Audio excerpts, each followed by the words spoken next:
योगिनः कामदं मोक्षदं चैव ओंकाराय नमो नमः। अविरलशब्दघनौघ प्रक्षालितसकलभूतलवलभा मुनियुगाश्रितगीता सरस्वतीर्नतुभोगिता अज्ञानतिमिरान्तानां ज्ञानाञ्जनशलाकया चक्षुरुन्मीलितं येन तस्मै श्रीगुरुवे नमः। श्रीपरमगुरुवे नमः। परम्पराचार्यगुरुवे नमः। सकलकलुषविध्वंसकं श्रेयसां परिवर्तकं धर्मसम्बन्धकं भव्यजीवमनप्रतिबोधकारकं पुण्यप्रभाषकं पापप्रणाशकं इदं शास्त्रं श्रीसमयसारनामधेयम् अस्य मूलग्रन्थकर्तारः श्रीसर्वज्ञदेवाः स्तुस्तरग्रन्थकर्तारः श्रीगणधरदेवाः प्रतिगणधरदेवाः तेषां वचनानुसारमासाद्य आचार्य श्रीकुन्दकुन्दाचार्यदेव विरचितं स्तोत्रः सावधानतया शृण्वन्तु। मङ्गलं भगवान् वीरो मङ्गलं गौतमो गणी मङ्गलं कुन्दकुन्दार्यो जैनधर्मोऽस्तु मङ्गलम्। सर्वमङ्गलमाङ्गल्यं सर्वकल्याणकारकं प्रधानं सर्वधर्माणां जैनं जयतु शास्त्रम् जैनं जयतु शास्त्रम्। नमो अरहन्ताणं नमो सिद्धाणं नमो आर्याणं नमो वरछायाणं नमो लोके सौवशीते ध्रुवाचलमनोहं कलिपते ओचामि समयपाहुड विनमो सुदते परीवनिदम्।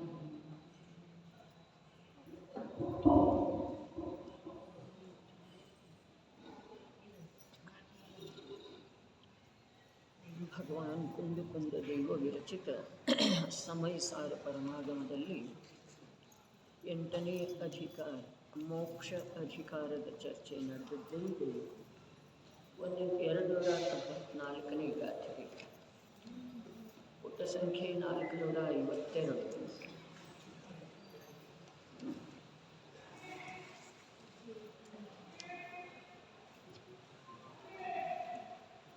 जीवो बन्धो यतः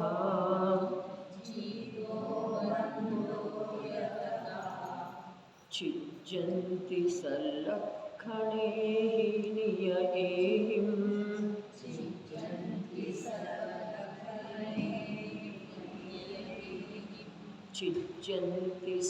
सल्लक्षणैः निययैः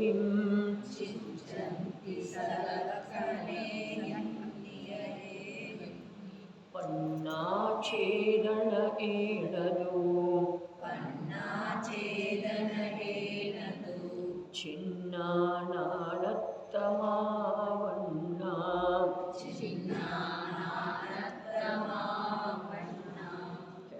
ಜೀವಬಂಧಗಳು ಸ್ವಲಕ್ಷಣಗಳಿಂದ ನಿಶ್ಚಯದಿ ಛೇದಿಸಲ್ಪಡುವವು. ಅವನು ಪ್ರಜ್ಞೆಯೆಂಬ ಚೇಣದಿಂ ಛೇದಿಸಲು ಅವೆರಡು ಭಿನ್ನ ಭಿನ್ನವಾಗುವವು. ಹೊಸ ಗಾಥೆ ಇದೆ. ಜೀವೋ ಯತಃ ಬಂಧೋ, ಜೀವ ಹಾಗೂ ಬಂಧ ಇವೆರಡು ನಿಯಏಹಿಂ ಸಲಕ್ಷಣೇಹಿಂ ನಿಯತ ಸ್ವಲಕ್ಷಣಗಳಿಂದ ಎಂದರೆ ತಮ್ಮ ತಮ್ಮ ನಿಶ್ಚಿತ ಲಕ್ಷಣಗಳಿಂದ ಛಿಜ್ಜಂತಿ ಛೇದಿಸಲ್ಪಡುತ್ತವೆ. ಪಣ್ಣ ಛೇದನ ಏಣ ಪ್ರಜ್ಞೆಯೆಂಬ ಚೇಣದಿಂದ ಛಿನ್ನಾದು ಛೇದಿಸಿದ ನಂತರ ನಾಣತ್ತ ಮಾವಣ್ಣ ಅವು ನಾನಾತನಕ್ಕೆ ಪ್ರಾಪ್ತವಾಗುತ್ತವೆ ಎಂದರೆ ಬೇರೆಯಾಗಿ ಬಿಡುತ್ತವೆ.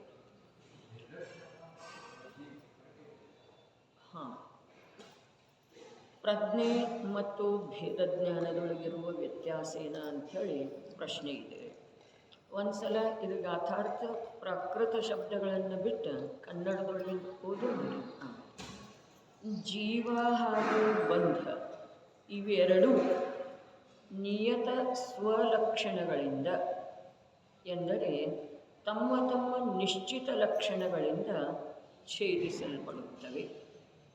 ಪ್ರಜ್ಞೆ ಎಂಬ ಚೇಣದಿಂದ ಭೇದಿಸಿದ ನಂತರ ಅವು ನಾನಾತನಕ್ಕೆ ಪ್ರಾಪ್ತವಾಗುತ್ತವೆ ಎಂದರೆ ಬೇರೆಯಾಗಿ ಬಿಡುತ್ತವೆ. ಜೀವ ಮತ್ತು ಬಂಧ ಇಲ್ಲಿ ನೇರವಾಗಿ ಎರಡು ತತ್ವಗಳನ್ನು ದೃಷ್ಟಿಯೆದುರು ಇಟ್ಟಿದ್ದಾರೆ. ಅಲ್ಲಿ ಆತ್ಮ ಮತ್ತು ಬಂಧ ಭಾವ ಅಂಥೇಳಿ ಹಿಂದಿನ ಗಾಥೆಯೊಳಗೆ ಹೇಳಿದರು. ಇಲ್ಲಿ ಸ್ಪಷ್ಟ ರೂಪದಿಂದ ಎರಡು ತತ್ವ ಅಥವಾ ಎರಡು ಪದಾರ್ಥಗಳನ್ನು ಬೇರೆಯೇ ಇಟ್ಟಿದ್ದಾರೆ. ಏನ? ಜೀವ ಮತ್ತು ಬಂಧ. ಇವುಗಳ ನಿಜವಾಗಿನ ಬೇರೆ ಇರುವಿಳೆದೊಳಗ ಬೇರೆ ಇರುವಿಳೆದೊಳಗೆ ಅವ ಒಂದ ಅಲ್ಲನಲ್ಲ, ಎರಡು ಅದಾವ್ರಿ. ಈಗ ಸಕ್ಕರೆಯ ಪಾಕ ಮಾಡ್ಲಿಕ್ಕೆ ಇಡ್ತೇವಲ್ಲ ಅಥವಾ ಬೂರ ಮಾಡ್ಲಿಕ್ಕೆ ಇಡ್ತೇವ್ರಿ. ಅದೇನು ಮಾಡ್ತೇವ್ರಿ? ಮೊದಲು ಕರಗಿಸ್ತೇವೆ, ಪಾಕ ಮಾಡೋದಿತ್ರ ನೀರು ಹಾಕ್ತೇವೆ. ಇದಕ್ಕೂ ಸ್ವಲ್ಪ ನೀರು ಹಾಕಿದ್ರೆ ಹಾಕ್ತಾರೆ ಸೋಸುವ ಸಲುವಾಗಿ, ಬೂರ ಮಾಡುವ ಸಲುವಾಗಿ. ಸಕ್ಕರೆಗೆ ಮೊದಲು ನೀರು ಬೆರೆಸಿ ಆ ಸಕ್ಕರೆಯನ್ನು ಕರಗಿಸಿದ ನಂತರ ಅದೇನು ಅನ್ನಿಸ್ತಿದ್ದೀರಿ? ಅದನ್ನು ನೀರು ಒಂದೇ ಅನ್ನಿಸ್ತಿದ್ದೀರಿ.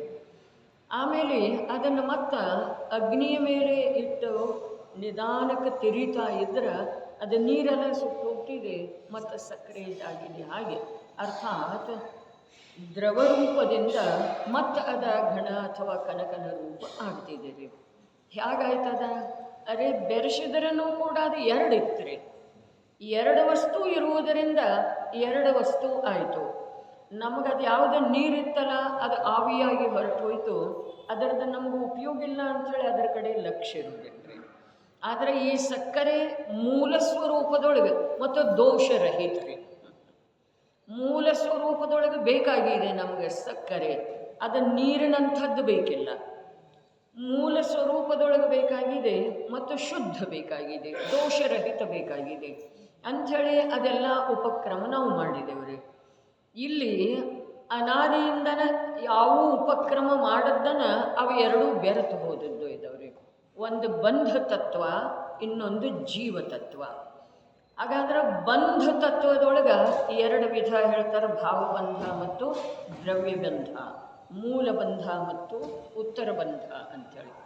ಆದರೆ ಜೀವದ ಜೊತೆಗೆ ಯಾವ ಬಂಧ ಇದೆಯೋ, ಏಕರೂಪ ಆಗಿದೆಯೋ, ಅಥವಾ ಬಂಧ ತತ್ವದ ಜೊತೆಗೆ ಜೀವೇನ ಅನಾದಿ ಕಾಲದಿಂದ ಏಕತೆಯ ಅನುಭವ ಮಾಡ್ತಾ ಇದ್ದಾನೋ, ಆ ಅನುಭವ ಮಾಡುವ ರೂಢಿ ಎಷ್ಟಾಗಿ ಹೋಗಿದೆ ಅಂತಂದ್ರೆ ಅವು ಭಿನ್ನ ಇದ್ದಾವೆ ಅನ್ನೋದ ಅವನಿಗಂತೂ ಗಮನಕ್ಕೆ ಬರ್ತಾ ಇಲ್ಲ.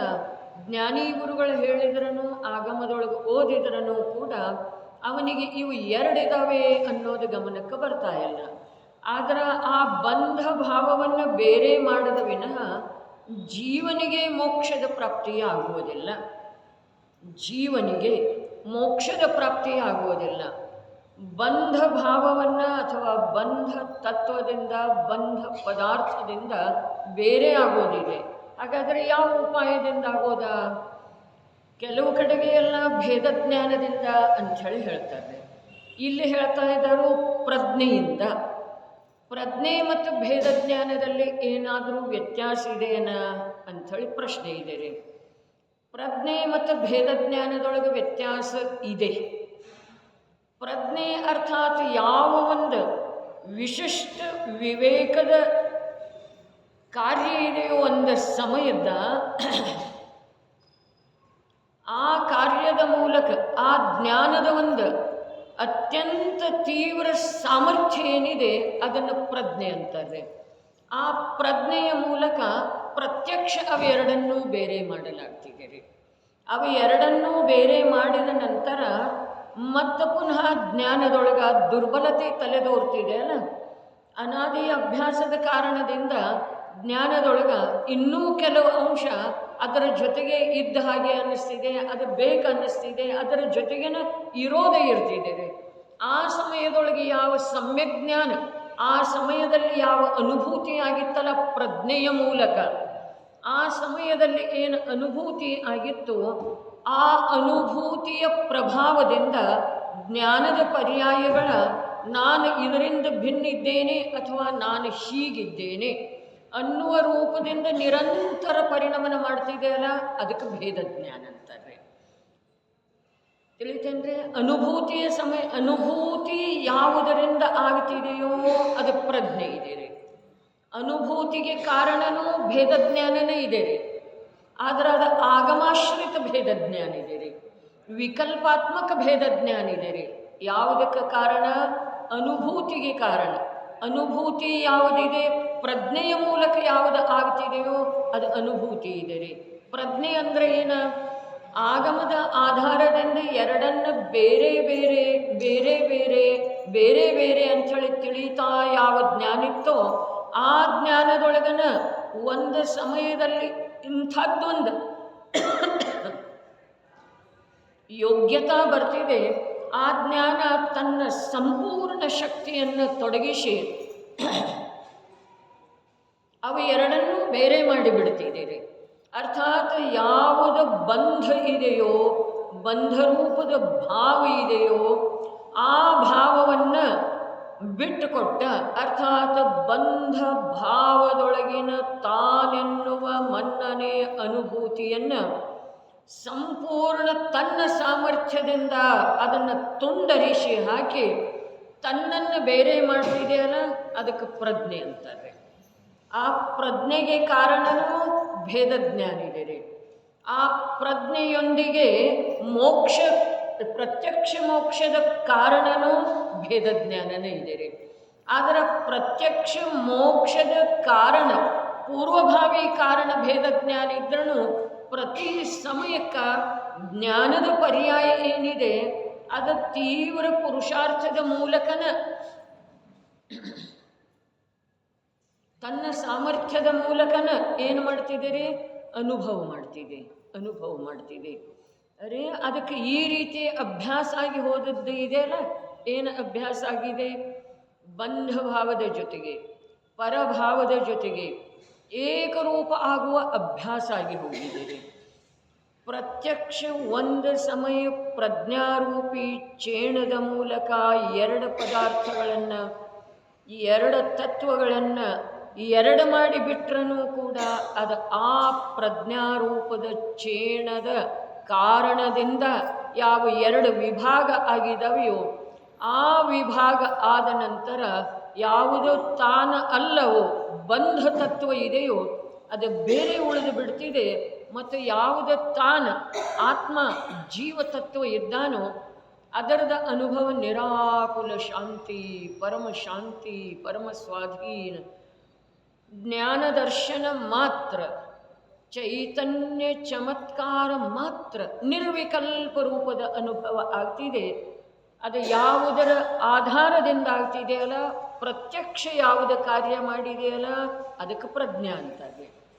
ಆ ಪ್ರಜ್ಞೆ ಜಾಗೃತ ಆಗುವ ಸಲುವಾಗಿ ನೋಡ್ರಿ, ಆ ಯಾವ ಅಖಾಡ ಇದೆಯಲ್ಲ, ಅಖಾಡದೊಳಗೂ ಪ್ರತ್ಯಕ್ಷ ಕುಸ್ತಿ ಹಿಡಿಯೋದಿದೆ ರೀ. ಅದರ ಹಿಂದೆ ಅಭ್ಯಾಸ ಎಷ್ಟಿದೆ ರೀ? ಪ್ರತ್ಯಕ್ಷ ಅಭ್ಯಾಸ ಬಹಳ ದಿವಸದ್ದೇ ಇದೆ ಅಲ್ಲ. ಅದರ ಫಲಸ್ವರೂಪವಾಗಿ ಅವ ಕುಸ್ತಿ ಮೈದಾನದೊಳಗೆ ಅಖಾಡದೊಳಗೆ ಇಳಿದ ಅಂತಂದ್ರೆ ಆ ಎದುರಿಗಿನ ಜಟ್ಟಿಯನ್ನು ಯಾವ ಪ್ರಕಾರ ಸೋಲಿಸಬೇಕು ಅನ್ನುವುದನ್ನು ಪ್ರತ್ಯಕ್ಷ ಯಾವಾಗ ಮಾಡ್ತಾನೋ ಆ ವೇಳೆದೊಳಗೆ ಅವನನ್ನು ಜಟ್ಟಿ ಅನ್ನಲಾಗ್ತಿದ್ದೇನೆ. ಹೌದು ಅಥವಾ ಇಲ್ಲರಿ? ಆದ್ರೆ ಅವ ಜಟ್ಟಿ ಇದ್ದಕ್ಕಿದ್ದ ಹಾಗೆ ಆಗಿಲ್ಲರಲ್ಲ, ಹಿಂದೆ ಅಭ್ಯಾಸ ಮಾಡಿದನು ಬಹಳಷ್ಟರೇ. ಅದೇ ಪ್ರಕಾರ ಪ್ರತ್ಯಕ್ಷ ಜೀವ ಮತ್ತು ಬಂಧಗಳನ್ನು ಬೇರ್ಪಡಿಸಬೇಕಾದ್ರೆ ಅಂಥದ್ದೊಂದು ಸಾಮರ್ಥ್ಯ ಬೇಕಾದ್ರೆ ಅದರ ಹಿಂದೆ ಆಗಮದ ಆಧಾರದಿಂದ ಬಹಳಷ್ಟು ಅಭ್ಯಾಸ ಇದೆ ರೀ. ಏನಿದೆ? ಇದು ಬೇರೆ ಇದೆ, ಇದು ಬೇರೆ ಇದೆ. ಜೀವದ ಸ್ವರೂಪ ಹೀಗಿದೆ, ಬಂಧದ ಸ್ವರೂಪ ಹೀಗಿದೆ. ಬಂಧದ ಜೊತೆಗೆ ಏಕರೂಪ ಆಗುವುದರಿಂದ ಅನಂತ ದುಃಖ ಇದೆ, ಪರಾಧೀನತೆ ಇದೆ, ಕರ್ಮಗಳ ಬಂಧ ಇದೆ. ಇದೆಲ್ಲ ಆಗಮದ ಆಧಾರದಿಂದ ತಿಳಿತನ್ರಿ. ಜೀವದ ಸ್ವರೂಪ ಜ್ಞಾನದರ್ಶನ ಇದೆ. ಜ್ಞಾನದರ್ಶನ ರೂಪದಿಂದ ಜೀವ ಸದೈವ ಪ್ರಕಟ ಇದೆ. ಆದರೆ ಆ ಜ್ಞಾನದರ್ಶನಕ್ಕೆ ಬಂಧದ ಕಡೆಗೆ ಲಕ್ಷ್ಯ ಇರುವುದರಿಂದ, ಬಂಧದ ಜೊತೆಗೆ ಏಕತ್ವ ಮಾಡುವುದರಿಂದ ಅದಕ್ಕೆ ಜ್ಞಾನದರ್ಶನದ ಯಾವ ನಿರಾಕುಲ ಸಹಜ ಶಾಂತಿಯ ಅನುಭವ ಆಗಬೇಕೋ ಅದು ಆಗ್ತಾ ಇಲ್ಲ. ಇದನ್ನು ಜ್ಞಾನದೊಳಗ ಆಗಮದ ಆಧಾರದಿಂದ ದೀರ್ಘಕಾಲದವರೆಗೆ ಅವ ಅಭ್ಯಾಸ ಮಾಡ್ತಾನ್ರಿ. ಅದರ ಫಲಸ್ವರೂಪವಾಗಿ ಒಂದು ದಿವಸ ಒಂದು ಸಮಯ ಆ ಜ್ಞಾನಕ್ಕನ ದೀರ್ಘ ಅಭ್ಯಾಸದ ಬಲದಿಂದ ಎಂಥ ಒಂದು ಸಾಮರ್ಥ್ಯ ಪ್ರಾಪ್ತ ಆಗ್ತಿದೆ ಅಂತಂದ್ರೆ ಅದು ಪ್ರತ್ಯಕ್ಷ ಬೇರೆ ಆಗ್ತಿದೆ ರೀ. ಯಾವುದರಿಂದ? ಬಂಧ ಭಾವದಿಂದ ಚೈತನ್ಯ ಸ್ವರೂಪ ಆತ್ಮನನ್ನು ಬೇರೆ ಮಾಡ್ತಿದೆ ಅನ್ನೋದು ಭೇದದ ಕಥನ, ಬೇರೆ ಆಗ್ತಿದೆ ಅನ್ನೋದು ಅಭೇದ ಕಥನ. ಆಗ್ತಿದೆ ಅನ್ನೋದು ಆತ್ಮನನ್ನು ಉದ್ದೇಶಿಸಿದೆ, ಮಾಡ್ತಿದೆ ಅನ್ನೋದು ಜ್ಞಾನವನ್ನು ಉದ್ದೇಶಿಸಿದೆ. ಜ್ಞಾನ ಮಾಡ್ತಿದೆ, ಆತ್ಮ ಮತ್ತು ಬಂಧ ಭಾವವನ್ನು ಬೇರೆ ಬೇರೆಯನ್ನಾಗಿ ಯಾವುದು ಮಾಡ್ತಿದೆ? ಜ್ಞಾನ ಮಾಡ್ತಿದೆ. ಆ ಜ್ಞಾನ ಯಾರ್ದಿದೆ? ಆತ್ಮಂದನೇ ಇದೆ. ಹಾಗಾದ್ರೆ ಆತ್ಮನ ಮಾಡ್ತಾನೋ ಅನ್ನೋದ ಇದು ಅಭೇದದ ಕಥನ. ಜ್ಞಾನ ಮಾಡ್ತಿದೆ ಅನ್ನೋದ ಆತ್ಮನಿಗೆ ಅನ್ಯ ಸಾಧನದ ಅವಶ್ಯಕತೆ ಇಲ್ಲ, ತನ್ನ ಹತ್ರನ ಸಾಧನೆ ಇದೆ ಅನ್ನೋದನ್ನು ತಿಳಿಸಿಕೊಡುವ ಸಲುವಾಗಿ ಭೇದದ ಕಥನ ಇದೆ ರೀ. ಇನ್ನು ಆ ಒಂದು ಸಲ ಒಂದು ಸಮಯ ಅನಾದಿ ಕಾಲದ ಬಂಧ ಭಾವದ ಜೊತೆಗಿನ ಏಕತ್ವ ಬಿಟ್ಟು ಹೋಗಿ ಅವು ಎರಡು ಭಾವ ಸ್ಪಷ್ಟ ರೂಪದಿಂದ, ಒಂದು ಜೀವ ತತ್ವ, ಒಂದು ಬಂಧ ಭಾವ, ಬಂಧ ತತ್ವ, ಹೀಗೆ ಎರಡು ಸ್ಪಷ್ಟ ವಿಭಾಗ ಆದ ನಂತರ ಕೂಡ ಈ ಜ್ಞಾನ ಅನಾದಿ ಅಭ್ಯಾಸದಿಂದ ಬಹಳ ವಿಚಿತ್ರ ಮಾತಿದೆ. ಜ್ಞಾನಕ್ಕ ಜ್ಞಾನಮಯ ಆತ್ಮನ ಅಥವಾ ನಿಜ ತತ್ವದ ನಿರ್ಣಯ ಆದ ನಂತರ ಕೂಡ, ಶ್ರದ್ಧೆ ಆದ ನಂತರ ಕೂಡ, ಜ್ಞಾನ ಅದನ್ನು ಆಧರಿಸನ ಪರಿಣಮನ ಮಾಡ್ತಾ ಇರೋ ವೇಳೆದೊಳಗೆ ಕೂಡ, ಸ್ವರೂಪಾಚರಣ ಚಾರಿತ್ರ್ಯದ ಉದಯ ಆದ ನಂತರ ಕೂಡ ಅನಾದಿ ಅಭ್ಯಾಸದ ಕಾರಣದಿಂದ ಪೂರ್ಣ ರೂಪದಿಂದ ಅದು ತನ್ನಲ್ಲೇನೋ ಉಳಿಯುವುದಿಲ್ಲಲ್ಲ. ಅವಾಗ ಮತ್ತೇನು ಸಾಧನ? ಅವಾಗ ಮತ್ತೆ ಭೇದ ಜ್ಞಾನದ್ದನ್ನ ಅಭ್ಯಾಸ ರೀ. ಉಪಸರ್ಗ ಆಗುವ ವೇಳೆದೊಳಗನು ಭೇದ ಜ್ಞಾನದ ಅಭ್ಯಾಸ ಇದೆ. ಶ್ರೇಣಿ ಆರೋಹಣೆ ಮಾಡುವ ವೇಳೆದೊಳಗೆ ಕೂಡ ಮುಂದೆ ಹೋಗಬೇಕಾದ್ರೆ ಭೇದ ಜ್ಞಾನದ್ದನ್ನ ಅಭ್ಯಾಸ ಇದೆ. ಆದರೆ ಆ ಭೇದ ಜ್ಞಾನ ಪ್ರಜ್ಞಾಚೇಣದ ಮೂಲಕ ಎರಡು ವಿಭಾಗ ಆಗೋಕ್ಕಿಂತ ಮುಂಚೆ ಎಂಥದ್ದು ಇತ್ತೋ ಅಂಥದ್ದು ಇಲ್ಲದ, ಅದು ಸಹಜ ಇದೆ ರೀ. ಅದು ತನ್ನಷ್ಟಕ್ಕೆ ತಾನೇ ಆಗ್ತಾ ಇದೆ. ಇದೇನಿತ್ತು? ಇದು ಪ್ರಯತ್ನಪೂರ್ವಕ್ಕಿತ್ತು ಅಥವಾ ಆಗಮದ ಆಧಾರದಿಂದಿತ್ತು, ವಿಕಲ್ಪಾತ್ಮಕ ಇತ್ತರೆ. ಅಲ್ಲಿ ನಿರ್ವಿಕಲ್ಪ ರೂಪದಿಂದ ಅದು ಸಹಜವಾಗಿನ ಭಿನ್ನತೆಯನ್ನು ತಿಳಿತಾ ಇದೆ ಮತ್ತು ಪರಭಾವದ ಜೊತೆಗೆ ಏಕತೆಯ ಅನುಭವವನ್ನು ಮಾಡ್ತಾ ಇದೆ. ಭಿನ್ನತೆಯನ್ನು ತಿಳಿತಾ ಇದೆ ಮತ್ತು ಬಂಧಭಾವದ ಅನುಭವವನ್ನು ಕೂಡ ಮಾಡ್ತಾ ಇದೆ. ಆದರೆ ಆ ಅನುಭವ ಯಾವ ಇಲ್ಲಿ ಪ್ರಜ್ಞಾಚಯನದ ಮೂಲಕ ಜೀವ ಮತ್ತು ಬಂಧಗಳನ್ನು ಬೇರೆ ಮಾಡುವುದಕ್ಕಿಂತ ಮೊದಲು ಎಂಥ ಅನುಭವ ಇತ್ತೋ ಅಂಥ ಅನುಭವದ ಅಲ್ಲ, ಭೇದದ ಜ್ಞಾನ ರೂಪದ ಅನುಭವ ಇದೆ. ಇಲ್ಲಿ ಆಗಮದ ಆಧಾರದಿಂದ ಭೇದದ ಜ್ಞಾನ ಮಾಡ್ತಾ ಇತ್ತು, ಅಲ್ಲಿ ಅನುಭವ ಇರಲಿಲ್ಲ. ಭೇದ ಜ್ಞಾನದಿಂದ ಸಮ್ಯಕ್ ದರ್ಶನದ ಪ್ರಾಪ್ತಿಯಾಗ್ತಿದೆ. ಭೇದ ಜ್ಞಾನದ ನಿರಂತರ ಭೇದ ಜ್ಞಾನದಿಂದ ಸಾಕ್ಷಾತ್ ಮೋಕ್ಷದ ಪ್ರಾಪ್ತಿಯಾಗ್ತಿದೆ. ಮತ್ತು ಯಾವ ಸಮಯದೊಳಗ ಆ ಭೇದ ಜ್ಞಾನ ಮಾಡ್ತಾ ಇರುವಂಥ ಆ ಜ್ಞಾನದ ಪರ್ಯಾಯಗಳೇನಿದಾವೆ, ಯಾವ ಒಂದು ಸಮಯದ ಪರ್ಯಾಯ ತೀವ್ರ ಸಾಮರ್ಥ್ಯದ ಜೊತೆಗೆ ಸ್ವಯಂ ಸ್ವಭಾವದ ಜೊತೆಗೆ ಅಭೇದತೆಯನ್ನು ಸಾಧಿಸ್ತಿದೆಯೋ ಅದಕ್ಕೆ ಪ್ರಜ್ಞಾಚಯನ ಅಂಥೇಳಿ ಹೇಳ್ತಾರೆ.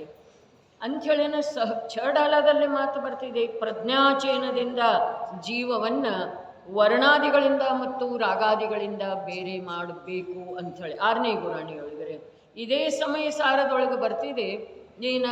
ಹೇಗೆ ಪ್ರಜ್ಞೆಯಂ ಅನುಭವ ಮಾಡಲಾಗಿದೆ ಹಾಗೇ ಪ್ರಜ್ಞೆಯಂ ಅದರದ ಪೂರ್ಣತೆಯನ್ನು ಕೂಡ ಮಾಡಲಾಗುತ್ತದೆ.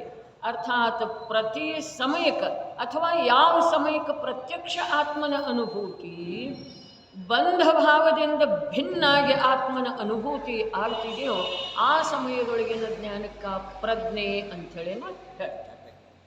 ತಿಳಿಯಿತು ಅಂದ್ಕೊಳ್ತೇನೆ. ಬಹಳ ವಿಶೇಷ ಟೀಕಾ ಇದೆ, ಇದರದ ವಿಸ್ತೃತ ಇದೆ. ಏನಿದೆ ಒಂದು ಸ್ವಲ್ಪ ಆರಂಭ ಮಾಡೋಣ. ಆತ್ಮ ಮತ್ತು ಬಂಧ ಇವೆರಡರ ವಿಭಾಗನೆ ಮಾಡುವ ಕಾರ್ಯದಲ್ಲಿ ಯಾವ ಕರ್ತೃವಾದ ಆತ್ಮನು ಅದರ ಕರಣದ ಸಂಬಂಧವಾಗಿ, ಕರಣ ಅರ್ಥಾತ್ ಸಾಧನೆ, ಕರಣವೆಂಬ ಹೆಸರಿನ ಕಾರಕ, 6 ಕಾರಕದವಲ್ಲ, ಅದರಲ್ಲೇ ಒಂದು ಕರಣ ನಾಮದ ಕಾರಕ ಇದೆ ರೀ. ಕರಣ ಅಂದರೆ ಏನ? ಸಾಧನ. ಆತ್ಮ ತನ್ನ ಕಾರ್ಯವನ್ನು ತಾನೇ ಮಾಡ್ತಾನೆ. ಇದು ಕರ್ತೃ ಮತ್ತು ಕರ್ಮದ ಎರಡರದ ವಿವೇಚನೆ ಆಯಿತು. ಆತ್ಮ ಕರ್ತೃ ಇದ್ದಾನೆ, ತನ್ನ ಕಾರ್ಯವನ್ನು ತಾನೇ ಮಾಡ್ತಾನೆ ಅನ್ನೋದು ಕರ್ಮ ಆಯಿತು. ಯಾವುದರಿಂದ ಮಾಡ್ತಾನೆ? ತನ್ನಿಂದನೇ. ಇದು ಸಾಧನರೇ. ಸಾಧನಕ್ಕೆ ಏನಂತಾರೋ ಕರಣ ಅಂತಾರೆ. ಈ ಕರಣ ಅರ್ಥಾತ್ ಇಲ್ಲಿ ಆತ್ಮ ಯಾವ ಕಾರ್ಯ ಮಾಡೋದಿದೆನ? ಏನು ಕಾರ್ಯ ಮಾಡೋದಿದೆ? ಬಂಧ ಭಾವ ಮತ್ತು ಆತ್ಮನನ್ನು ಅಥವಾ ಜೀವ ಮತ್ತು ಬಂಧಗಳನ್ನು ಎರಡು ಮಾಡೋದಿದೆ ರೀ. ಯಾವುದರಿಂದ ಮಾಡ್ತಾ? ಹಾಗಾದ್ರೆ ಅವ ಯಾವುದರಿಂದ ಮಾಡ್ತಾನೋ? ಸಾಧನ ಏನ? ಶುಭ ಭಾವ ಸಾಧನ ಅಲ್ಲ. ದಿಗಂಬರ ದೀಕ್ಷೆ ಧಾರಣ ಮಾಡೋದು ಸಾಧನ ಅಲ್ಲ. ವ್ರತಗಳ ಅಂಗೀಕಾರ ಮಾಡೋದು ಸಾಧನ ಅಲ್ಲ. ತಪಸ್ಸು ಮಾಡೋದು ಸಾಧನ ಅಲ್ಲ. ಹಾಗಾದರೆ ಸಾಧನ ಯಾವುದ? ಸಾಧನ ತಾನೇ ಜೀವ ಮತ್ತು ಬಂಧವನ್ನು ಬೇರೆ ಮಾಡುವ ಸಲುವಾಗಿ ಅನ್ಯ ಸಾಧನ ಯಾವುದು ಬೇಕಾಗಿಲ್ಲ. ಯಾಕೆ ಅಂತಂದ್ರೆ ಜೀವನು ಜ್ಞಾತಾ ಸ್ವಭಾವದಿಂದ ಪ್ರಕಟ ಇದ್ದಾನೆ, ಬಂಧನೂ ಕೂಡ ಚೈತನ್ಯ ಸ್ವಭಾವದಿಂದ ಯುಕ್ತ ಇದೆ. ಹೀಗಿದ್ದ ಕಾರಣ ಅಲ್ಲಿ ಅನ್ಯ ಯಾವುದರದ್ದು ಪ್ರವೇಶ ಇಲ್ಲ. ಕರಣ ಅರ್ಥಾತ್ ಸಾಧನೆ ಇನ್ನೊಂದು ಯಾವುದು ಅಲ್ಲಿ ಬೇಕಿಲ್ಲ.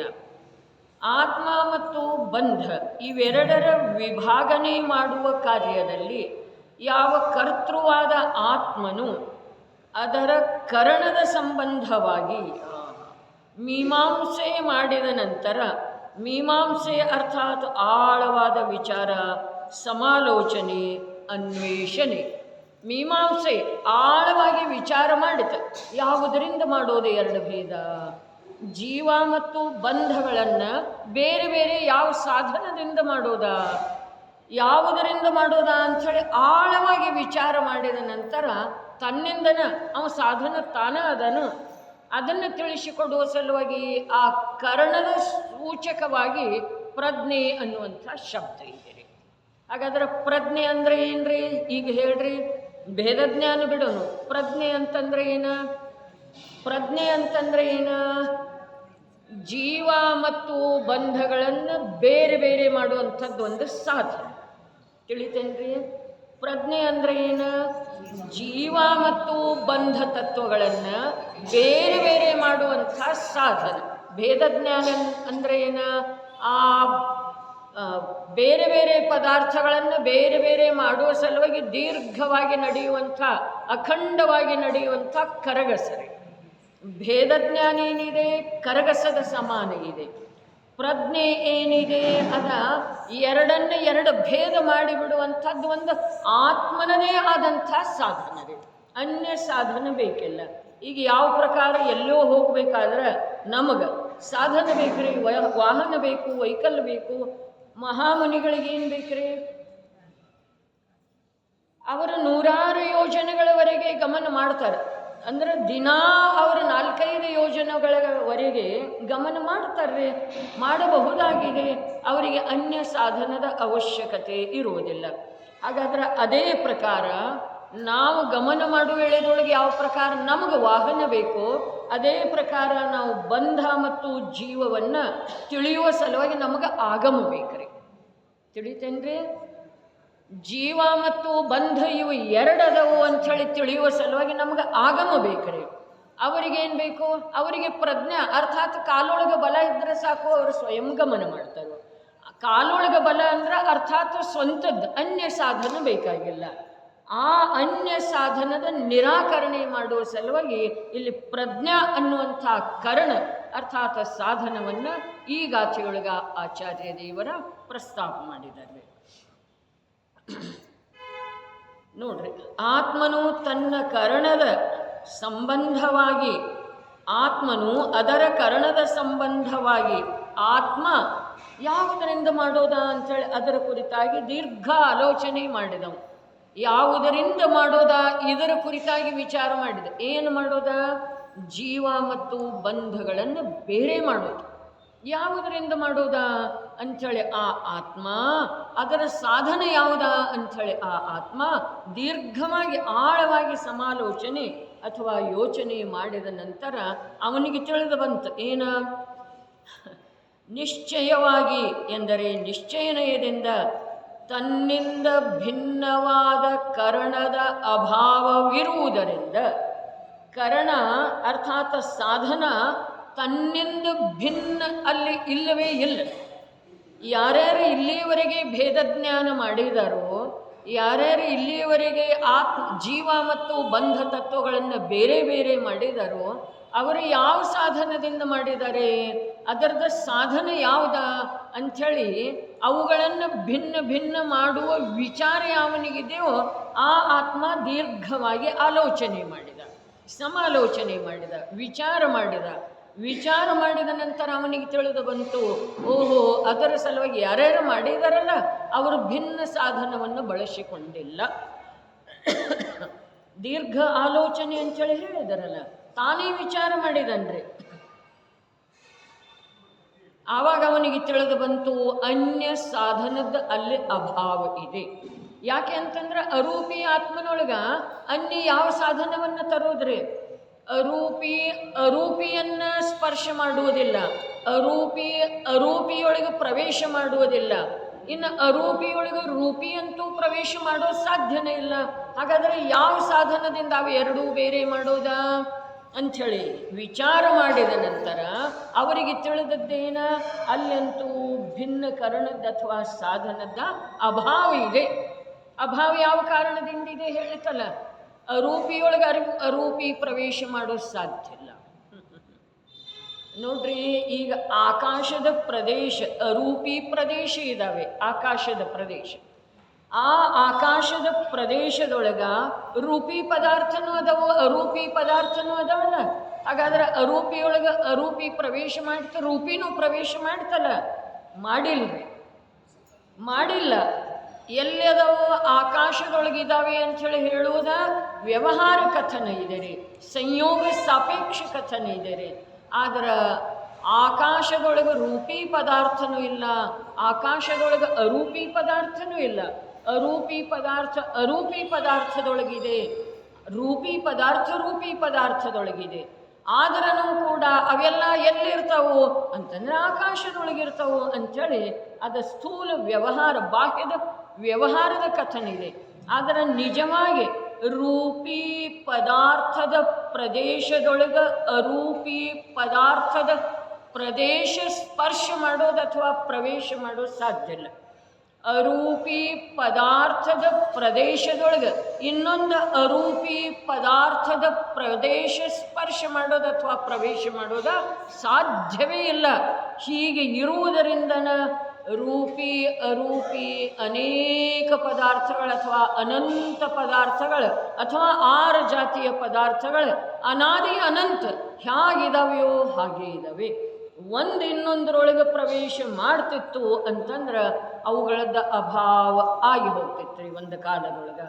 ಆದ್ರೆ ಆ ಒಂದನ್ನು ಒಂದು ಸ್ಪರ್ಶನೂ ಮಾಡುವುದಿಲ್ಲ, ಒಂದರೊಳಗೆ ಇನ್ನೊಂದು ಪ್ರವೇಶನೂ ಮಾಡುವುದಿಲ್ಲ. ಅದು ಬೇಕಾದ್ರೆ ಸಜಾತಿ ಇರಲಿ, ಬೇಕಾದ್ರೆ ವಿಜಾತಿ ಇರಲಿ. ಇನ್ನು ಈಗ ಹೇಳ್ರಿ, ಈಗ ವಿಷಯ ಬಂದಿದೆ ಅಂಥೇಳಿ ಆರು ದ್ರವ್ಯಕ್ಕೆ ಸಂಬಂಧಿಸಿದ ಹಾಗೆ, ಆರು ದ್ರವ್ಯಕ್ಕೆ ಸಂಬಂಧಿಸಿದ ಹಾಗೆ ಯಾವ್ಯಾವ ಸಮಯದೊಳಗ ಆರು ದ್ರವ್ಯದ ವಿಷಯ ಬರ್ತಿದೆಯೋ ಅಲ್ಲಿ ಅದರದ್ದೊಂದು ವಿಸ್ತಾರ ಅಥವಾ ವಿಶೇಷತೆ ಬೇರೆನೇ ಇರ್ತಿದೆ ರೀ. ಈಗ ಹೇಳ್ರಿ, ಸ್ಥೂಲ ರೂಪದಿಂದ ಹೇಳ್ತ ಏನು, ಆರು ದ್ರವ್ಯಗಳಲ್ಲಿ 5 ಅರೂಪಿ ಇದ್ದಾವೆ, 1 ರೂಪಿ ಇದೆ. ಹೌದೇನಿಲ್ರಿ? ಇದು ಪರಿಭಾಷೆ. 6 ದ್ರವ್ಯದೊಳಗೆ ರೂಪಿ ದ್ರವ್ಯ ಎಷ್ಟದವು? 1 ಪುದ್ಗಲವೇ ರೂಪಿ ಇದೆ, ಉಳಿದದ್ದು ಎಲ್ಲ ಅರೂಪಿ ಇದ್ದಾವೆ. ಇದು ಒಂದು ಪ್ರಕಾರದ ಕಥನ. ಇನ್ನು ಇದರಲ್ಲಿ ಮತ್ತೊಂದು ಪ್ರಕಾರದ ಕಥನ ಮಾಡಿದ್ರೆ 5 ದ್ರವ್ಯ ಅಚೇತನ ಇದ್ದಾವೆ, 1 ಜೀವವೇ ಚೇತನ ಇದೆ. ಹೌದೇನಿಲ್ರಿ? ಹಾಗಾದರೆ ಯಾವ 5 ಅಚೇತನದವಲ್ಲ ಅವುಗಳಲ್ಲಿ ಪರಸ್ಪರದಲ್ಲಿ ಸಾಮ್ಯತೆ ಇದೆ ಅಂದರೆ, ಯಾವ 5 ಅಚೇತನದವು ಅವುಗಳಲ್ಲೇನೂ ಪರಸ್ಪರ ಸಾಮ್ಯತೆ ಇಲ್ಲ. ಯಾವ 5 ರೂಪಿ ಅದವು ಅವುಗಳಲ್ಲೇನೂ ಪರಸ್ಪರ ಅರೂಪಿ ಅದವು. ಯಾವ 5 ಅರೂಪಿ ಇದ್ದಾವೆ ಅವುಗಳಲ್ಲೇನೂ ಪರಸ್ಪರ ಸಾಮ್ಯತೆ ಇಲ್ಲ. 5 ಅರೂಪಿ ಯಾವದವ್ರಿ? ಜೀವ, ಧರ್ಮ, ಕಾಲ. 5 ಅಚೇತನ ಯಾವದವ್ರಿ? 5 ಅಚೇತನ ಯಾವದವು? ಉದ್ಗಲ. ಹಾಗಾದ್ರೆ ಅವ 5 ಅಚೇತನ ಇದ್ರೂ ಕೂಡ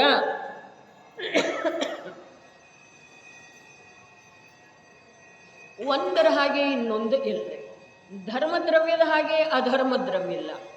ಅರೇ ಅಚೇತನನೇ ಇದೆಲ್ಲ. ಹಾಂ, ಅಚೇತನ ಅನ್ನುವಂಥ ಸ್ವಭಾವ 2ರಲ್ಲೇ ಸಮಾನ ಇದ್ರೂ ಕೂಡ ಅವು 2ರಲ್ಲೇ ಭಿನ್ನತ್ವವನ್ನು ತಿಳಿಯುವಂಥ ಅಥವಾ ಭಿನ್ನತ್ವವನ್ನು ಕಾಯ್ದುಕೊಳ್ಳುವಂಥದ್ದೊಂದು ವಿಶಿಷ್ಟ ಸ್ವಭಾವ ಇದೆ ರೀ.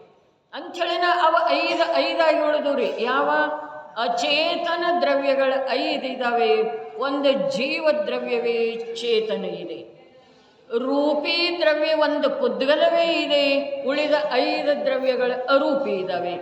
5 ದ್ರವ್ಯಗಳ ಅರೂಪಿ ಇದ್ರೂ ಕೂಡ 5ರ ಸ್ವರೂಪ ಬೇರೆ ಬೇರೆ ಇದೆ. 5 ದ್ರವ್ಯ ಅಚೇತನ ಇದ್ರೂ ಕೂಡ 5 ಅಚೇತನ ದ್ರವ್ಯಗಳ ಸ್ವರೂಪ ಬೇರೆ ಬೇರೆ ಇದೆ. ಅಂದರೆ ಇದರಿಂದ ಸಿದ್ಧ ಏನಾಗ್ತಿದೆ, ಅವು ಬೇಕಾದ್ರೆ ರೂಪಿ ಇರಲಿ, ಬೇಕಾದ್ರೆ ಅರೂಪಿ ಇರಲಿ, ಅವು ಸಜಾತಿ ಇರಲಿ ಅಥವಾ ವಿಜಾತಿ ಇರಲಿ, ಒಂದು ಇನ್ನೊಂದರೊಳಗ ಪ್ರದೇಶ ಸಾಪೇಕ್ಷ ಪ್ರವೇಶ ಮಾಡೋದನ್ನೇ ಇಲ್ಲರಿ. ಒಂದರ ಪ್ರದೇಶದೊಳಗೆ ಇನ್ನೊಂದು ದ್ರವ್ಯದ ಪ್ರವೇಶ ಇಲ್ಲ. ಹಾಗಾದರೆ ಒಂದು ದ್ರವ್ಯದ ಪ್ರದೇಶದೊಳಗ ಇನ್ನೊಂದು ದ್ರವ್ಯದ ಪ್ರವೇಶ ಇಲ್ಲ ಅಂಥೇಳಿ ಹೇಳಿದಾರಲ್ಲ, ಅಲ್ಲಿ ಪ್ರದೇಶದ ಅರ್ಥ ಪರಮಾಣು ನಿಲ್ಲಲಿಕ್ಕೆ ಎಷ್ಟು ಅವಕಾಶ ಬೇಕೋ ಅದು ಪ್ರದೇಶ ಇದೆ ಅನ್ನುವ ಪರಿಭಾಷೆ ಸರಿ ಇದೆಯೋ ಅಥವಾ ಮತ್ತೇನರೇ ಇರಬೇಕ್ರಿ.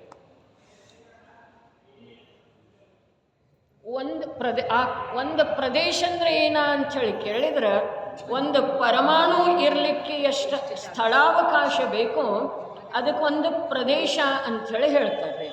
ಹಾಗಾದರೆ ಇಲ್ಲಿ ನಮ್ಮದೇನು ಚರ್ಚೆ ನಡೆದಿದೆಯಲ್ಲ, ಬೇಕಾದ್ರೆ ಸಜಾತಿ ಇರಲಿ, ಬೇಕಾದ್ರೆ ವಿಜಾತಿ ಇರಲಿ, ಅರ್ಥಾತ್ ರೂಪಿಯೊಳಗ, ರೂಪಿ ಅರೂಪಿಯೊಳಗ, ಚೇತನ ಅಚೇತನದೊಳಗ, ಅಚೇತನ ಚೇತನದೊಳಗ ಪ್ರದೇಶ ಸಾಪೇಕ್ಷ ಪ್ರವೇಶ ಇಲ್ರಿ. ಒಂದು ದ್ರವ್ಯದ ಇನ್ನೊಂದು ದ್ರವ್ಯದೊಳಗ ಪ್ರದೇಶ ಸಾಪೇಕ್ಷ ಪ್ರವೇಶ ಇಲ್ಲ. ಹಾಗಾದರೆ ಇಲ್ಲಿ ಪ್ರದೇಶ ಶಬ್ದದ ಅರ್ಥ ಏನಿದೆ?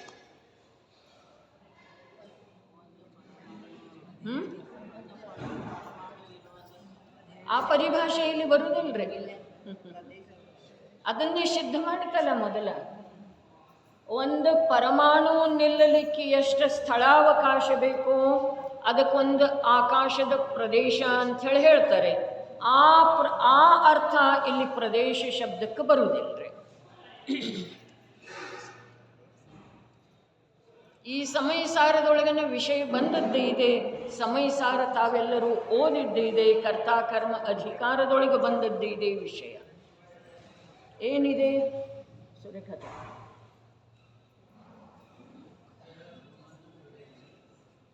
ಕರ್ತಾ ಕರ್ಮ ಅಧಿಕಾರದೊಳಗೆ ವಿಕಾರದ ಪ್ರದೇಶ ಭಿನ್ನ ಇದೆ ಅಂಥೇಳಿ ಹೇಳಿದ್ದಾರೆ. ಹಾಗಾದ್ರೆ ಜೀವ ಎಷ್ಟು ಆಕಾಶದ ಪ್ರದೇಶದೊಳಗೆ ಇದೆಯೋ ಆ ಪ್ರದೇಶದಿಂದ ಬೇರೆ ವಿಕಾರದ ಪ್ರದೇಶ ಇದೆ ಏನ್ರಿ? ಇಲ್ಲ. ಅಲ್ಲೇ ಸ್ಪಷ್ಟೀಕರಣ ಇದೆ.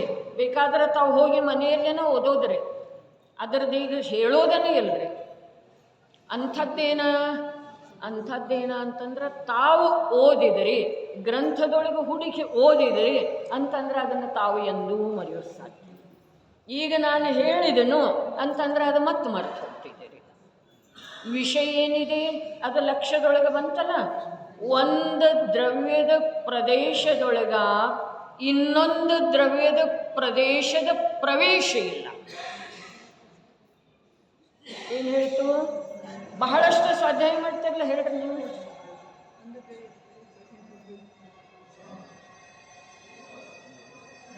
ಒಂದು ದ್ರವ್ಯದ ಪ್ರದೇಶದೊಳಗ ಇನ್ನೊಂದು ದ್ರವ್ಯದ ಪ್ರವೇಶ ಇಲ್ಲ. ಹೇಳ್ರಿ ಮಾವೀರಣ್ಣ, ತಾವೇನ್ರಿ ಹೇಳ್ತಾ ಇದ್ರಿ ಪರಸ್ಪರ.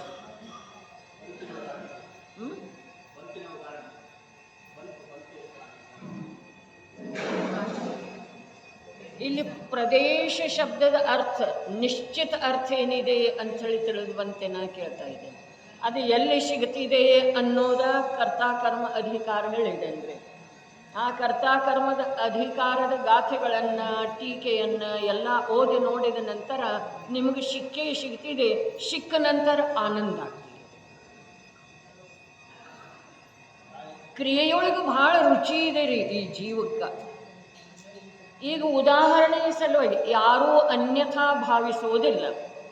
ಭಾವಿಸಿದ್ರೆ ಅದು ನಾನು ನಿಮಗೆ ಅನ್ಯಥಾ ಭಾವಿಸುವ ಸಲುವಾಗಿ ಹೇಳ್ತಾ ಇಲ್ಲ, ನಿಮಗೆ ನೋವಾಗುವ ಸಲುವಾಗಿ ಹೇಳ್ತಾ ಇಲ್ಲ. ಈಗ ವೀರಶಾಸನ ಜಯಂತಿಯ ಪೂಜೆ ಆಯಿತು ಅಥವಾ ದೇವಶಾಸ್ತ್ರ ಗುರುವಿನ ಪೂಜೆ ಆಯಿತು. ಜಯಮಾಲ ಹೇಳಿದ ನಂತರ ಯಾವ ಒಂದು ಭಾವ ಉಳಿದಿರ್ತಿದೆ ಆ ಭಾವವನ್ನು ಅಳಿಸಿ ಹಾಕುವ ಸಲುವಾಗಿ ಮಹಾ ಅರ್ಘ್ಯ, ಅದರದೆಲ್ಲ ವಿಸ್ತಾರ, ಅದರ ನಂತರ ಶಾಂತಿಧಾರ, ಅದರ ನಂತರ ಕ್ಷಮಾಯಾಚನೆ. ನೀವು ಕ್ಷಮಾಯಾಚನೆ ಮಾಡುವಂಥ ತಪ್ಪನ್ನು ಯಾಕೆ ಮಾಡ್ತೀರಿ? ಪೂಜೆ ಮಾಡುವ ವೇಳೆದೊಳಗೆ ಪೂಜನ ವಿಧಿ ಜಾನು ನಹಿ ಜಾನು ಆಹ್ವಾನ್ ಅಂಥದ್ದು ನೀವು ಗೊತ್ತಿಲ್ಲದೆ ಯಾಕೆ ಮಾಡ್ತಾ ಇದ್ದೀರಿ? ಹಾಗಾದರೆ ಯಾರು ಮಾಡಂತ ನಿಮಗೆ ಒತ್ತಾಯ ಮಾಡಿದರು?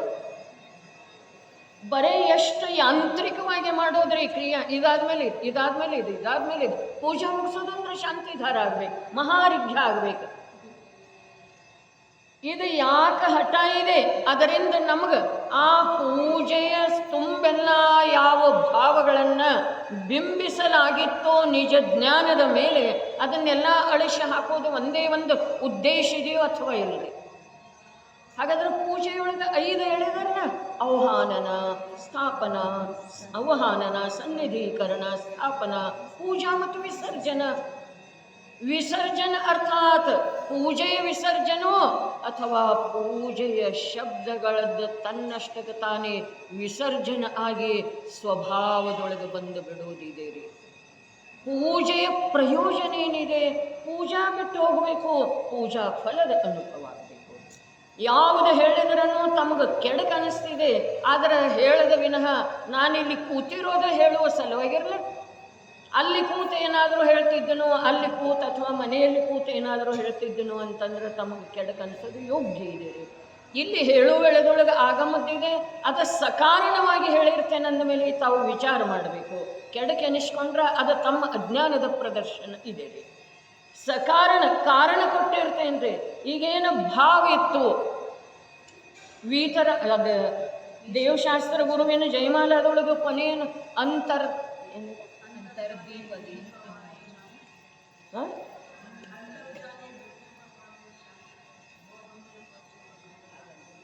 ದೇವಶಾಸ್ತ್ರ ಗುರುದ್ದು ಪೂಜೆ ತರ ಬಾಯಿಗೆ ಬರುವುದಿಲ್ಲ.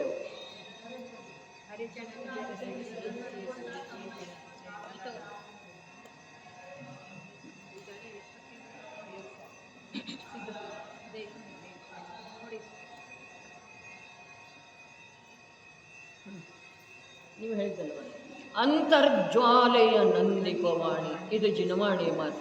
ಅದಕ್ಕಿಂತ ಮೊದಲು ಗುರುವಿನ ಮಾತು ಏನ? ನಿಷ್ಕಂಟಕ ಪಥದಲ್ಲಿ ತಾನದು ವಿಷಕಂಟಕ, ವಿಷಯಗಳಲ್ಲಿ ಮುಳುಗೇಳುತ್ತ ಜಗವು. ಎಂಥ ಅದ್ಭುತ ಭಾವಿದೆ. ದೇವ ಗುರು ಶಾಸ್ತ್ರಕ್ಕೆ ಸಂಬಂಧಿಸಿದ ಹಾಗೆ ಜಯಮಾಲೆ ಇದೆ. ಜಯಮಾಲೆ ಅಂತಂದ್ರೆ ಏನು? ಜಯಮಾಲೆ ಅಂತಂದ್ರೆ ಏನು? ಅವರಿಗೆ ಜಯ ಜಯಕಾರ ಹಾಕೋದ್ರೆ ಜಯಮಾಲೆ ಅಂತಂದ್ರೆ ಏನ್ರಿ ಪ್ರಕಾಶ್ ಭಾಯಿ? ಜಯಮಾಲೆ ಅಂತಂದ್ರೆ ಏನ?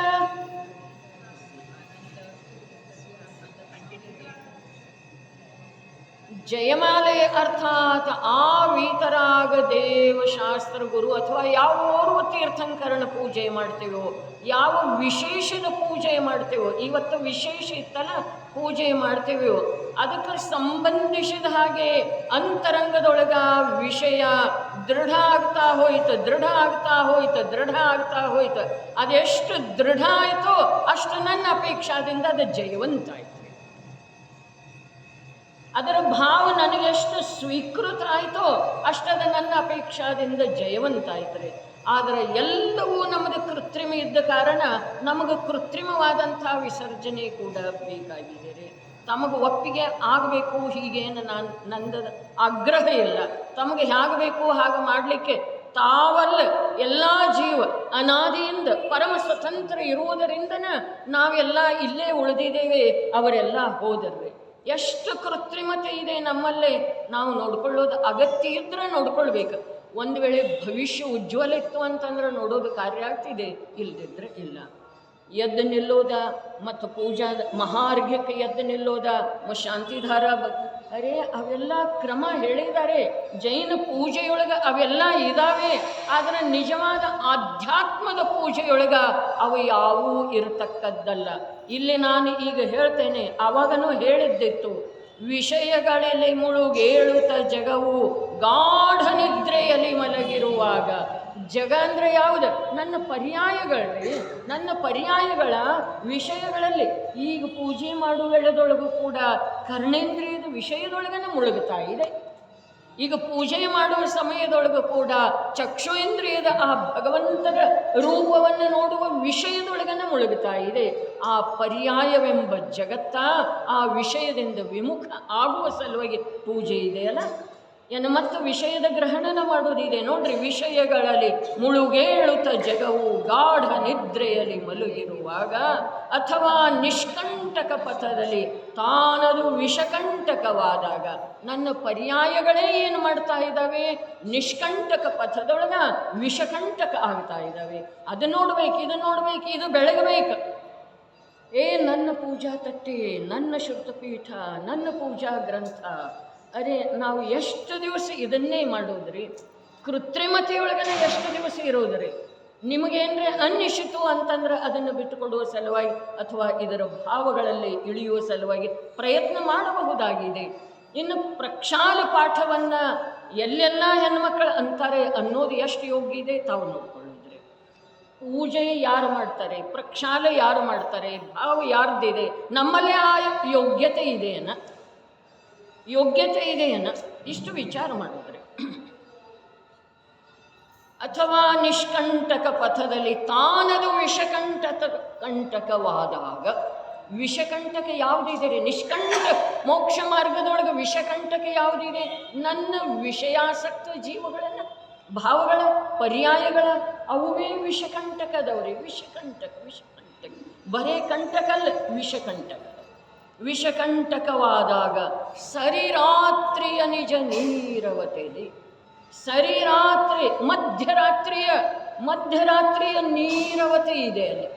ಎಲ್ಲಿ? ಒಳಗಡೆ ಮಧ್ಯರಾತ್ರಿಯ ನೀರವತೆ. ಯಾವುದು ಸದ್ದಿಲ್ಲ, ನಿಶ್ಶಬ್ದ ನೀರವತೆ. ಒಳಗಡೆ ಏನಿದೆ ರೀ? ನೀರವತೆ ಇದೆ.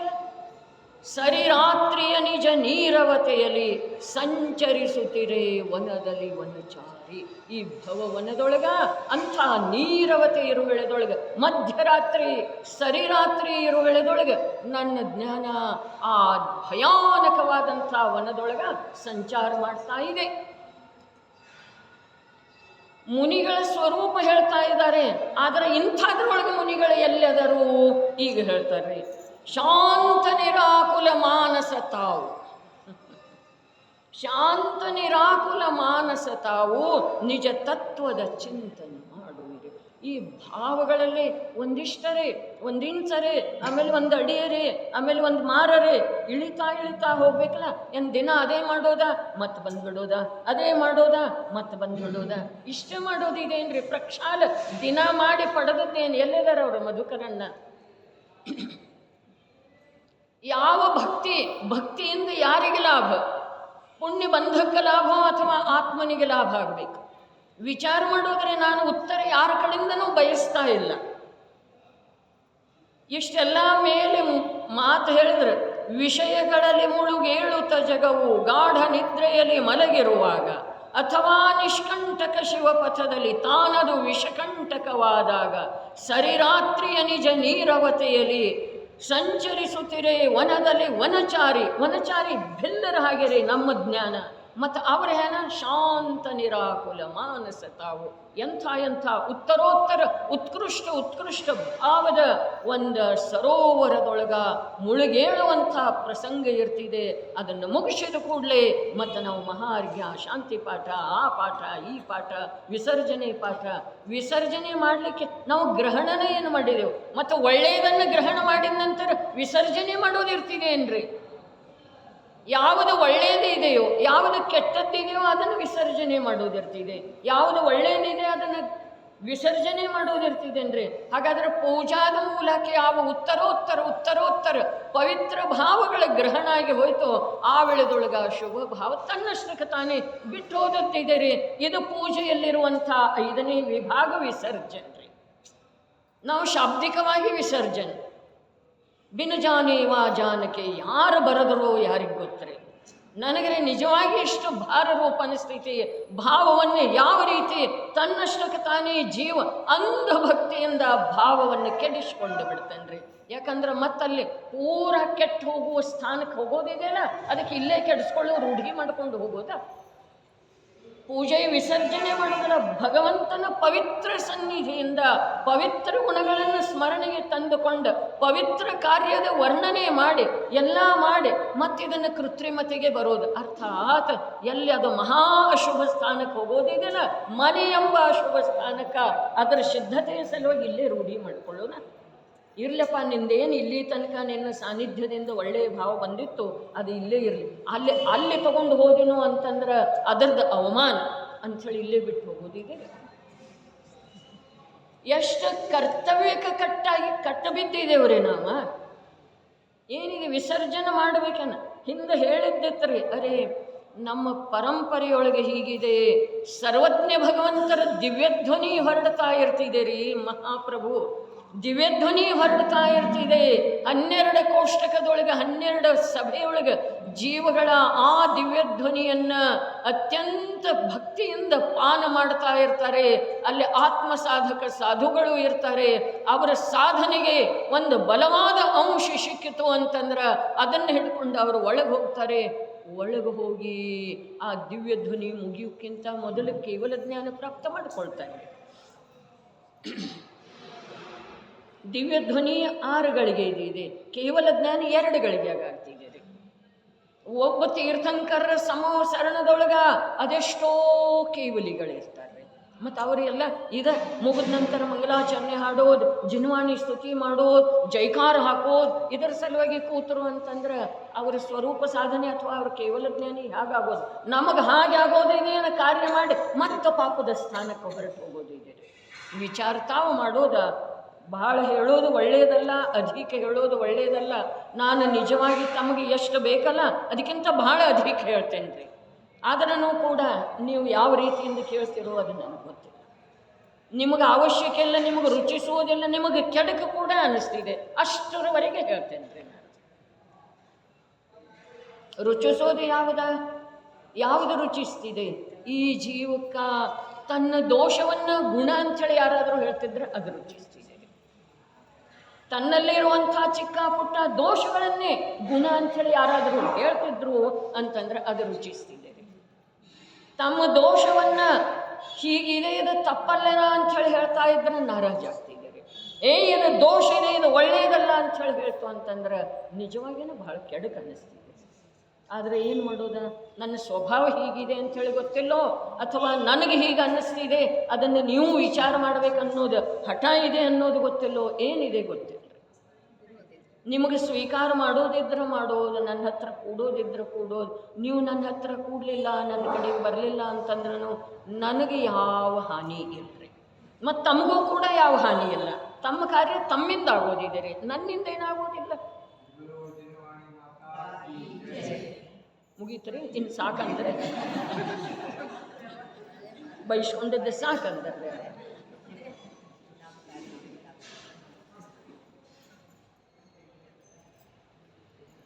ಶಾಂತ ನಿರಾಕುಲ ಮಾನಸ ತಾವು ನಿಜ ತತ್ವದ ಚಿಂತನ ಮಾಡುವಿರಿ.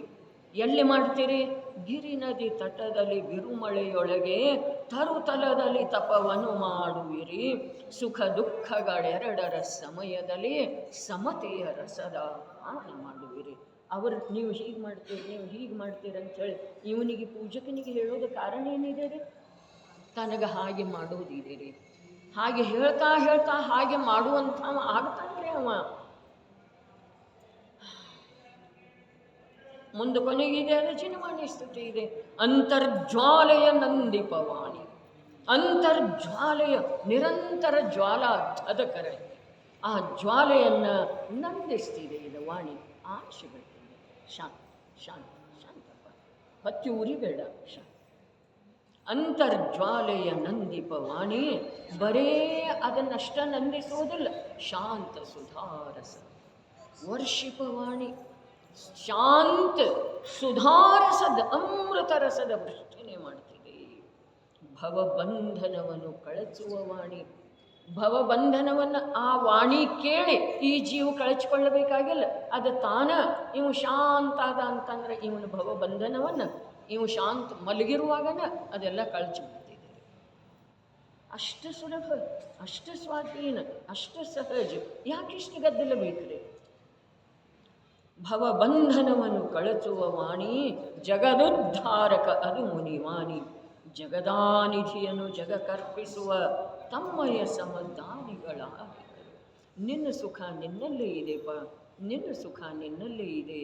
ನೀನು ಯಾವಾಗ ಬೇಕಾದರೂ ಅದನ್ನು ತೆಗೆದು ಅನುಭವಿಸಬಹುದು, ಅಥವಾ ಅದರೊಳಗೆ ಹೋಗಿ ನಿಜಗ್ರಹದೊಳಗೆ ಹೋಗಿ ಅನುಭವಿಸಬಹುದು. ಈ ಪ್ರಕಾರದ ಉಪದೇಶ ಮುನಿರಾಜರನ್ನು ಹೊರತುಪಡಿಸಿ ಯಾರು ಮಾಡೋದು ಸಾಧ್ಯ ಇದೆ? ಯಾರು ಮಾಡೋದು ಸಾಧ್ಯ ಇದೆ? ದಿಗಂಬರ ಮುನಿರಾಜರನ್ನು, ವೀತರಾಗತಿಯ ಆರಾಧಕ ಸಾಧುಗಳನ್ನು ಹೊರತುಪಡಿಸಿ ಈ ಪ್ರಕಾರದ ಉಪದೇಶ ಯಾರೂ ಮಾಡೋದು ಸಾಧ್ಯ ಇಲ್ಲ. ಜಗದಾನಿಧಿಯನ್ನು ಜಗ ಕಲ್ಪಿಸುತ್ತ, ನಾಳೆ ವೇಳೆಗೆ ಬಾ ಅಂದ್ರೆ ನಿನಗೆ ಈ ಉಪಾಯ ಹೇಳ್ತೇನೆ. ಇದೇ ನಿನ್ನದು ಉಪಾಯ ನಿನ್ನಲ್ಲೇ ಇದೆ, ಅದನ್ನು ಕಂಡುಕೊಳ್ಳೋ ನೀನೇ ಇದ್ದೆ, ಅದರಿಂದ ಆಗುವಂಥ ಲಾಭ ನಿನಗೆ ಸೀಮಿತ ಇದೆ. ಹೀಗೆ ಹೇಳಿದ ನಂತರ ಮತ್ತು ಅವ್ರ ಕಡೆ ಯಾತಕ್ಕೆ ಹೋಗ್ತಾರೆ ಯಾರ ಹೇಳ್ರಿ? ಹಾಗಾದರೆ ಮುನಿರಾಜರಿಗೆ ನಮ್ಮ ಕಡೆ ಸೇವಕ ವೃಂದ ಬರಲಿ ಅಂಥೇಳಿ ಇಚ್ಛೆ ಇದೆಯೋ, ಅಥವಾ ಬರೋದು ಬೇಡ ಅಂಥೇಳಿದ ಇಚ್ಛೆ? ಜಗದಾನಿಧಿಯ ನಿನ್ನ ಸುಖ ನಿನ್ನಲ್ಲೇ ಇದೆ ಇಷ್ಟು ಹೇಳಿದ ನಂತರ ಏನಾಯ್ತು? ಇವ್ರು ನಿಶ್ಚಿಂತ ಆದ್ರಲ್ಲ. ಮತ್ತು ಪ್ರಭು ನನ್ನ ಸುಖದ ಉಪಾಯ ಯಾವುದ, ಪ್ರಭು ನನ್ನ ಸುಖದ ಉಪಾಯ ಯಾವುದ ಅಂಥೇಳಿ ಅತ್ಯಂತ ವಿನಯದಿಂದ ಕಾಡು ಮೇಳಗಳನ್ನೆಲ್ಲ ಸುತ್ತಿ ಹೋಗಿ ವಿನಯದಿಂದ ನತಮಸ್ತಕನಾಗಿ ಕೇಳ್ತಿದ್ದಲ್ಲ, ನಿನ್ನ ಸುಖ ನಿನ್ನಲ್ಲೇ ಇದೆಯಪ್ಪ. ನೀ ದೇಹದ ದೃಷ್ಟಿಯನ್ನು ಬಿಡು, ನೀ ಚೈತನ್ಯಮಯ ಆತ್ಮ ಇದ್ದೇನಂತ ಹೇಳಿ ತಿಳ್ಕೊ. ಅರೂಪಿ ಚೈತನ್ಯ ಮಾತ್ರ ಚಮತ್ಕಾರ ವಸ್ತು ನೀನಿದ್ಯಪ್ಪ. ಅವನ ಕಡೆಗೆ ನಿನ್ನ ದೃಷ್ಟಿ, ಅರ್ಥಾತ್ ನಿನ್ನ ಕಡೆಗೆ ನಿನ್ನ ದೃಷ್ಟಿ, ದೇಹದ ದೃಷ್ಟಿ, ಧನದ ದೃಷ್ಟಿ, ಸಂಯೋಗದ ದೃಷ್ಟಿ ಬಿಟ್ಟು ಹೋಗಿ ನಿನ್ನ ಸ್ವಭಾವದ ಕಡೆಗೆ ನಿನ್ನ ದೃಷ್ಟಿ ತಿರುಗಿತ್ತು ಅಂತಂದ್ರೆ ಅಲ್ಲಿ ಸುಖ ಇದೆಯಪ್ಪ. ನಿನ್ನ ಸುಖ ನನ್ನ ಹತ್ರ ಇಲ್ಲ, ನಿನ್ನ ಸುಖ ಅನ್ಯ ಯಾರ ಹತ್ರನೂ ಇಲ್ಲ. ಜಗದಾನಿಧಿಯನ್ನು ಜಗಕ್ಕರ್ಪಿಸುತ್ತ ಅರ್ಪಿಸುವ ತಮ್ಮಯ ಸಮದಾನಿಗಳಾರೇಕರು. ಸುಖ ಶಾಂತಿಯ ಅವಿನಶ್ವರ ಶ್ರೀಯನ್ನು ನಿಶಿದಿನ ಲೂಟಿಯ ಮಾಡುತ್ತಿರುವರು. ಎಂಥ ಅದ್ಭುತ ಭಾವ! ಕಾಲವಿಜಯಿ ಪೂಜಾ ಇದೆ ರೀ. ಇದ ಭಾಗ್ಯದಿಂದ ನಮ್ಮ ಭಾಷೆಯೊಳಗೆ ನಾವು ಹೇಳ್ಕೊಳ್ಳುವಂಗೆ ಅಲ್ಪ ಸ್ವಲ್ಪರೇ ನಮ್ಮ ಅದರ ಭಾವ ನಮಗೆ ತಿಳಿಯುವಂಥ ಯೋಗ್ಯತೆ ಇದೆ. ಮತ್ತು ಅದನ್ನು ನೀರೊಳಗೆ ಹೋಮ ಮಾಡಿದ ಹಾಗೆ ಕಲಶಿ ಬಿಡೋದ, ಕರಗಿಸಿ ಬಿಡೋದ, ಹರೇ ಬಿಡೋದ, ಮತ್ತು ತಾನು ಹಿಂದೆ ಮರಳಿ ಎಲ್ಲಿದ್ದನೋ ಅಲ್ಲೇ ಪಾಪದ ಸ್ಥಾನದೊಳಗೆ ಬರೋದ ಯೋಗ್ಯ ಅಲ್ಲ. ಇಲ್ಲಿ ನಿಶ್ಚಯದಿಂದ ತನ್ನಿಂದ ಭಿನ್ನವಾದ ಕರ್ಣದ ಅಭಾವವಿರುವುದರಿಂದ ಆಳವಾಗಿ ಸಮಾಲೋಚನೆ ನಡೆಸಿದ ನಂತರ ಜೀವ ಮತ್ತು ಬಂಧಗಳನ್ನು ಬೇರೆ ಮಾಡುವ ಸಲುವಾಗಿ ಸಾಧನೆ ಯಾವುದಿದೆ ಅಂಥೇಳಿ ದೀರ್ಘ ಸಮಾಲೋಚನೆ ನಡೆಸಿದ ನಂತರ ಅವನಿಗೇನು ತಿಳಿದು ಬಂತು? ಭಿನ್ನ ಸಾಧನದ ಅಭಾವ. ಅಲ್ಲಿ ಭಿನ್ನ ಸಾಧನೆ ಇರೋ ಸಾಧ್ಯ ಇಲ್ಲ ಅಂಥೇಳಿ ಯಾವಾಗ ತಿಳಿದು ಬಂತು ಆವಾಗ ನೋಡ್ರಿ, ವಿಚಾರ ಮಾಡಿದ ನಂತರ ನಿಶ್ಚಯದಿಂದ ತನ್ನಿಂದ ಭಿನ್ನವಾದ ಕರ್ಣದ ಅಭಾವವಿರುವುದರಿಂದ ಪ್ರಜ್ಞೆಗೆ ವಿಶೇಷಣ ಕೊಟ್ಟಿದ್ದಾರೆ. ಭಗವತೀ ಎನಿಸಿದ ಪ್ರಜ್ಞೆಯೇ, ಅರ್ಥಾತ್ ಜ್ಞಾನಸ್ವರೂಪವಾದ ಬುದ್ಧಿಯೇ, ಛೇದನ ಸ್ವರೂಪವುಳ್ಳ ಛೇದನದ ಸ್ವಭಾವವುಳ್ಳ ಕರ್ಣವಿದೆ. ಆ ಪ್ರಜ್ಞೆಯ ಮುಖಾಂತರ ಅವುಗಳನ್ನು ಛೇದಿಸಿದ ನಂತರ ಅವು ಅವಶ್ಯವಾಗಿಯೇ ಅನೇಕತೆಗೆ ಪ್ರಾಪ್ತವಾಗುತ್ತವೆ. ಏಕತೆಗೆ ಪ್ರಾಪ್ತ ಆಗಿದ್ವಲ್ಲ, ಎರಡು ಸೇರಿ ಒಂದಾಗಿತ್ತಲ್ಲ, ಈಗ ಅವು ಅನೇಕತೆ ಅರ್ಥಾತ್ ಏಕಿಲ್ಲ ಎರಡಾದು ಅನ್ನುವಂಥ ಮಾತ ಇಲ್ಲಿ ಅತ್ಯಂತ ಸುಂದರ ರೀತಿಯಿಂದ ತಿಳಿಸಿಕೊಟ್ಟಿದ್ದಾರೆ. ನಾವು ನಿಜವಾಗಿನ ಸಾಂಸಾರಿಕ ವಿಕಲ್ಪ ಯಾವುದೋ ವಿಕಲ್ಪವನ್ನು ಬಿಟ್ಟುಕೊಟ್ಟ ಅತ್ಯಂತ ಶಾಂತಿಯಿಂದ, ಗಂಭೀರದಿಂದ, ಏಕಾಗ್ರ ಚಿತ್ತದಿಂದ ನನ್ನ ಕಲ್ಯಾಣದ ಒಂದೇ ಒಂದು ಅಭಿಪ್ರಾಯದ ಪ್ರಾಮಾಣಿಕತೆಯನ್ನಿಟ್ಟುಕೊಂಡ ಇದನ್ನು ಓದಿದೆವು ಅಂತಂದ್ರೆ ನಮಗೆ ಜೀವನ ಸಾರ್ಥಕ ಆಗುವಂಥ ಅವಕಾಶ ಇದೆ. ಇದರದ ಟೀಕೆ ವಿಸ್ತೃತ ಇದೆ. ಇದನ್ನು ನಾವು ಮನೆಯಲ್ಲಿ ಓದ್ಕೊಳ್ಳೋಣ ಮತ್ತು ಅದರ ಭಾವವನ್ನು ತಿಳ್ಕೊಂಡು ಮೋಕ್ಷ ಅಧಿಕಾರ ಅರ್ಥಾತ್ ಮೋಕ್ಷ ರೂಪದ ಪರ್ಯಾಯ ನನ್ನ ಅಧಿಕಾರದೊಳಗೆ ಬರುವ ಹಾಗೆ ನಾವು ಪ್ರವರ್ತನೆ ಮಾಡೋಣ.